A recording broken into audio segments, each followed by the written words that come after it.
Katnel update. May maswerte pa nga nakakita kay DJ just sa Spain. Hindi lang nakapagpa-picture, nag-shot puno pa nga. Endorsement ni DJ na Emperador. Shot puno pare. Emperador. Shot puno. Sarap na ano.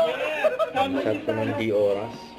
And abangan ang mall show nila Catherine at Dali at iba pang cast ng A Very Good Girl mamaya yan sa Fisher Mall, yan, Quezon Avenue, at sa Water Garden Festival Mall sa Alabang.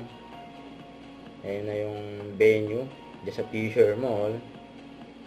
Yan, sigurado maraming tao dyan mamaya. Bilib ako sa kanya.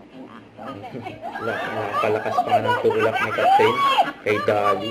Joke lang yun? Joke lang yun. Joke lang. Tawanan dyan. Yan, kagabi, yan, nag-tennis pa nga si Catherine. Yan, after niya umuwi. Yan, fresh from Korea. Yan pa nga yung picture ni Catherine. No? Kasama yung pants niya. Yan, fresh from Korea. Yan naman, during namasyal si Catherine at John Bell sa Korea. Yan, nakaway pa nga sila. Huwag kalimutan mag-subscribe, click ang notification bell para lang update po ang future reaction vlog. Bye guys, thank you for watching.